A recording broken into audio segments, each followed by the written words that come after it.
আপোনাক আমি পালন কৰি আছো। আমাক আমি মাথা কালা নৰমুনিচ আমি একো নাজানো।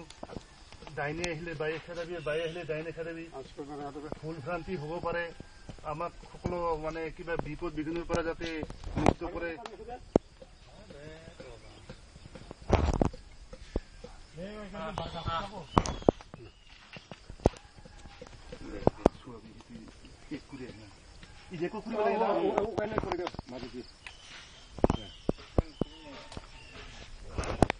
কি কয় এটা যাৰা যাৰা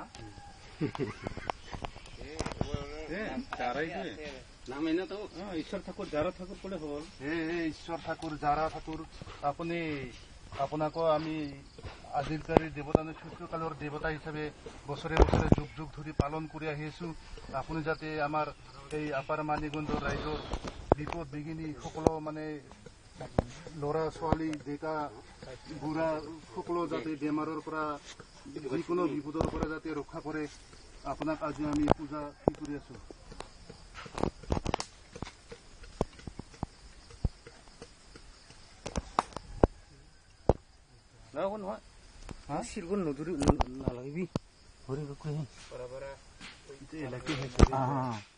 এইবাৰ পূজা কৰিব নাই কৰে না এইবোৰ খামনা ফেলে লাগিছে এইবোৰ মাজতে গেলা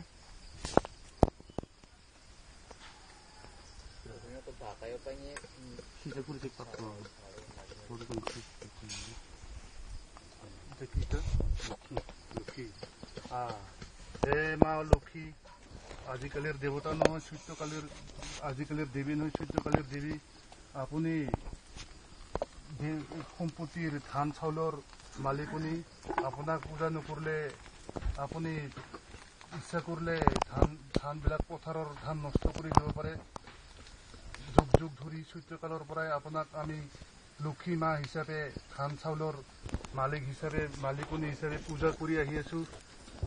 বিশ্বৰ সকলো মানুহে আপোনাক পূজা কৰে। আমিও আপোনাক এই লাঙা পূজাৰ এই অনুষ্ঠানতেই এই পূজাতে আপোনাক ধান চাউলৰ মালিক হিচাপে আপোনাক মানে পূজা কৰি আছো। আপুনি যাতে সকলো ধান চাউল এইবিলাক মানে নদন বদন কৰে, শস্য যাতে ভাল কৰে। আপাৰ মানিগঞ্জৰ আমাৰ এই ৰাইজৰ যাতে শস্য খেতি পথাৰ কোনো পোক পতংগ যাতে নকৰে। আপুনি শস্য নদন বদন কৰি আমাৰ পূজাটো গ্ৰহণ কৰে যেন।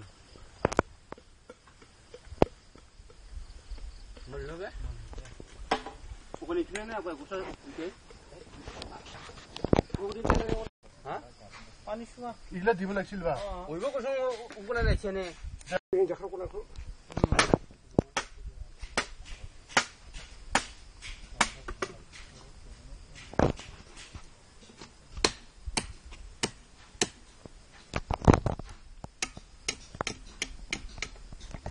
ঈশ্বৰ শ্ৰী শ্ৰী ঠাকুৰ গৌৰৱ আপুনি আজিকালিৰ দেৱতা নহয় সত্যকালৰ দেৱতা। আপোনাক যুগ যুগ ধৰি এই আপাৰ মানিগঞ্জ ৰাইজে পূজা দি আহি আছে। আপুনিও বিপদে আপদে ৰক্ষা কৰি আহি আছে। আকৌ ভৱিষ্যতেও যেন আপুনি আমাৰ সমাজৰ ল'ৰা ছোৱালী সকলো মানুহকে যিকোনো বিপদৰ পৰা যাতে মুক্ত কৰে, ৰক্ষা কৰে আৰু সকলো যাতে মানে আমাৰ পূজা কি আমাৰ পূজা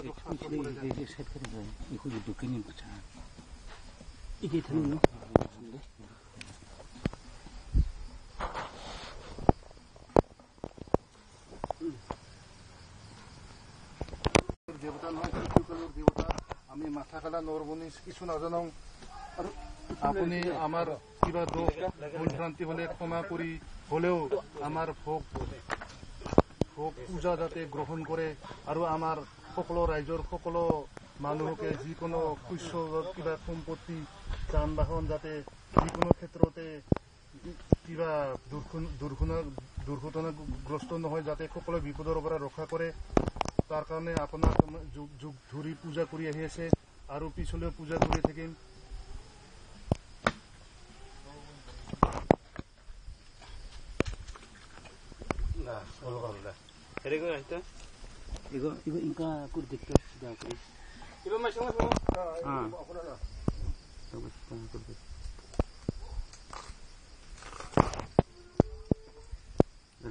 আৰু খোলা কলে না ইয়াৰ পৰা লৈ যা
ঠিক নচবা কান্থি কি ভৰা নালাগে আৰু পিছৰ ভিতৰত আছে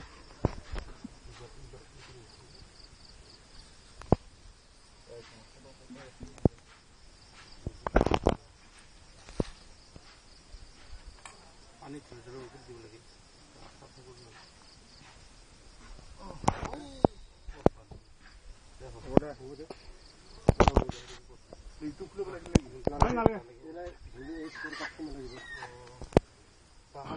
বাঙাল বাঙাল ঘৰ দুইটা বাঙাল বহি